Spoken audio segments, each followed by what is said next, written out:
Mais um gole. Vou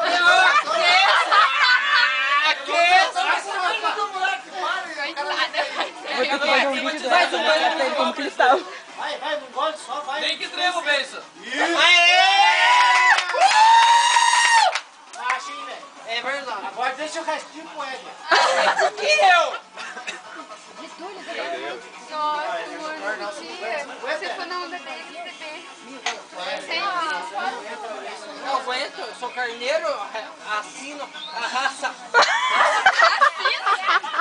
Tá molhado.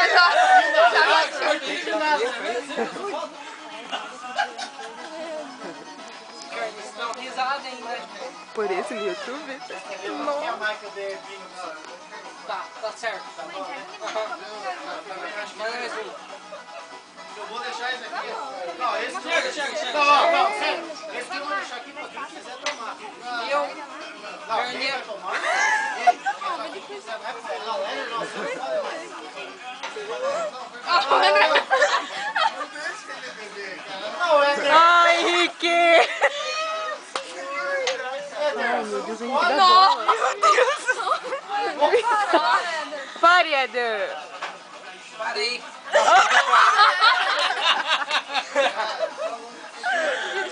Ele faz a rádio. Vai derrubar, não? Faz, Cris. É. Sexta-feira, aquele dia que ele contei, tá? Muito gole vai demorar. Não vai eu. Não tá derrubando. Cris, quer que Manda. Manda. O Henrique é o liderado desse jogo. Não, você tá feio na foto, hein? Tá derrubando? Porra, vai ser muito massa pra ver depois.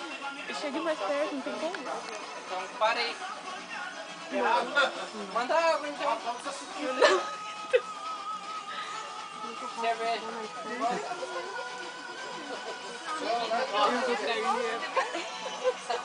Foi bom. Por essa na rádio, eu sou morrendo. Mas isso por quê? Eu não consigo. Ó a poça. Ó, você consegue passar aí sem sair nada? Deu um salto! Monique, dá licença, Monique. Fica assim, velho. Dá licença pra super bom. Volte, Eder! Ai, foi, tá, não dá pra ver mais. Oh, não dá pra ver, tá. Eder, volte! Agora dessa vez ele vai lidar tudo aquela geladeira. É mesmo, ele vai derrubar a geladeira. É Alguém. verdade. Alguém. Vamos lá. Eu Vamos lá, vai, velho. não, de verdade, Vou ter ele que vai gravar derrubar. ele derrubando tudo. Nossa, a folha sem que ela ia citar. Vem aqui. Eu não, perigoso.